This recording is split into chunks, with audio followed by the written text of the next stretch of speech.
قیامت کے دن سورج اور چاند کو دوزخ میں کیوں ڈالا جائے گا؟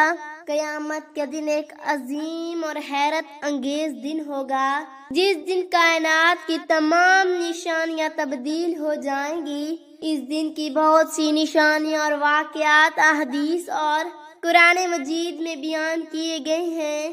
اسلام میں قیامت کا تصور نہایت اہم ہے اور قیامت کے دن ہونے والے واقعات میں سورج اور چاند کو دوزخ میں ڈالے جانے کا تذکرہ بھی شامل ہے۔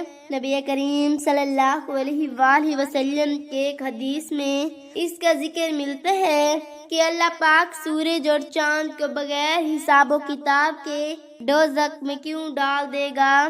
صحابہ کرام نے جب اس بارے میں سوال کیا تو نبی کریم صلی اللہ علیہ وآلہ وسلم نے اس کی وضاحت فرمائی۔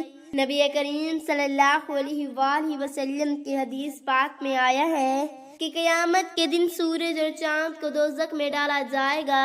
جب صحابہ کرام نے اس کی وجہ پوچھی تو آپ صلی اللہ علیہ وآلہ وسلم نے فرمایا، بسم اللہ الرحمن الرحیم۔ محترم ناظرین، اسلام میں قیامت کا تصور نہایت اہم ہے اور قیامت کے دن ہونے والے واقعات میں سورج اور چاند کا دوزخ میں ڈالے جانے کا تذکرہ بھی شامل ہے۔ قیامت کا دن جسے یوم قیامت یا یوم الدین بھی کہا جاتا ہے، اسلام کے بنیادی عقائد میں شامل ہے۔ یہ دن دنیا کی تاریخ کا آخری دن ہوگا جب اللہ تعالیٰ اپنے عدل و انصاف کے مطابق ہر فرد کے اعمال کا حساب لے گا۔ اس ویڈیو میں ہم قیامت کے دن ہونے والے اہم واقعات، قرآن و سنت میں بیان کردہ علامات اور اس دن کے متعلق اسلامی تعلیمات کا تفصیلی جائزہ لیں گے۔ قیامت کی علامات۔ قیامت کی بڑی علامتیں اور نشانیوں کا ذکر قرآن اور حدیث میں موجود ہے۔ یہ علامتیں قیامت کے قریب وقوع پذیر ہوں گی اور انسانوں کو اس دن کی تیاری کی طرف متوجہ کریں گی۔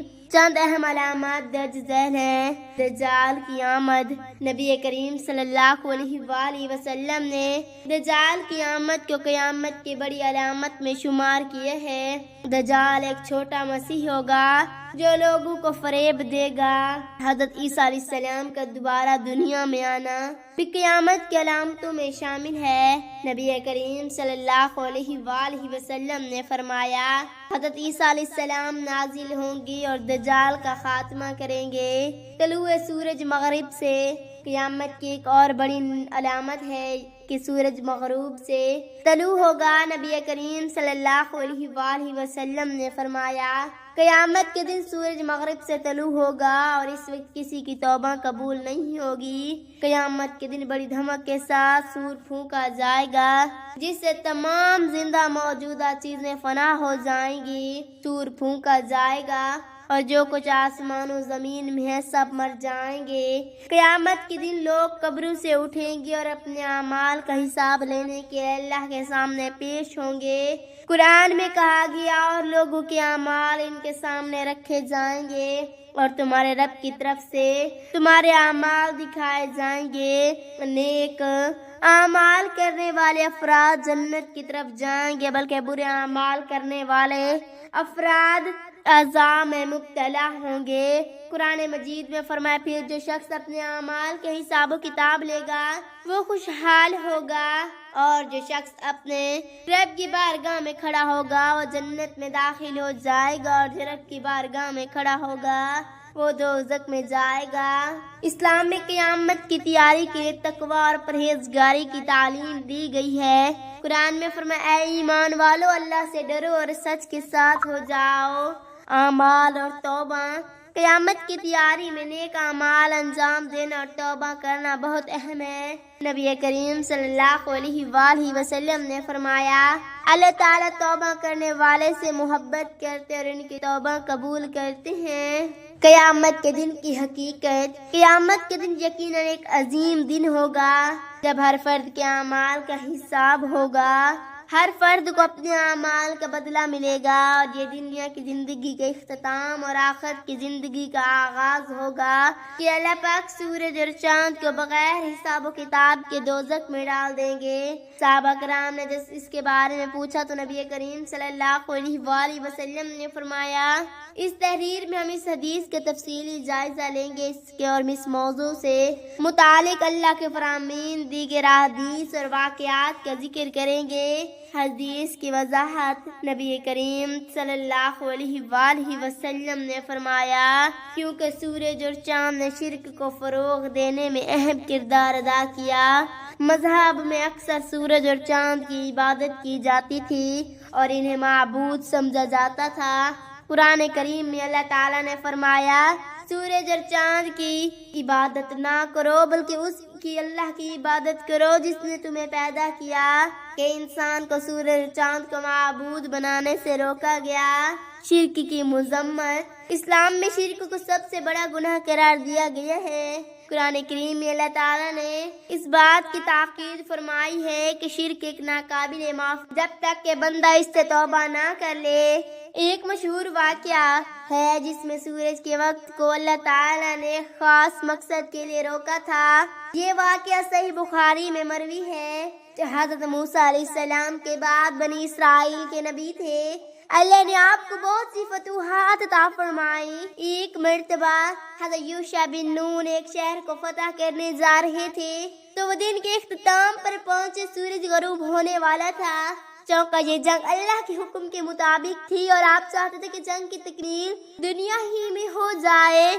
نبی کریم صلی اللہ علیہ وآلہ وسلم نے اس واقعے کا ذکر کرتے ہوئے فرمایا، سوائے یوشع بن نون کے لیے جب وہ بیت المقدس کی طرف جانے کے لیے جنگ کر رہے تھے۔ یہ واقعہ اس بات کی نشاندہی کرتا ہے کہ اللہ تعالیٰ اپنے مخلوق کو نیک بندوں کے لیے مخصوص حالات میں اپنی قدر سے استعمال کرتے ہیں۔ سورج جیسی عظیم نشانی یہ آیات واضح کرتی ہے کہ چاند کا ایک مقرر راستہ اور کردار ہے جو اللہ کے حکم کے مطابق ہے۔ چاند کی روشنی رات کو روشنی فراہم کرتی ہے اور اس کا ہر مہینے کا چکر اللہ کی نشانیوں میں سے ہے۔ چاند کا ذکر نبی کریم صلی اللہ علیہ وآلہ وسلم کی سنت میں چاند کے بارے میں نبی کریم صلی اللہ علیہ وآلہ وسلم کی مختلف احادیث میں ذکر ملتا ہے۔ ایک روایت میں آپ صلی اللہ علیہ وآلہ وسلم چاند دیکھ کر دعا پڑھا کرتے تھے، اے اللہ ہمیں یہ چاند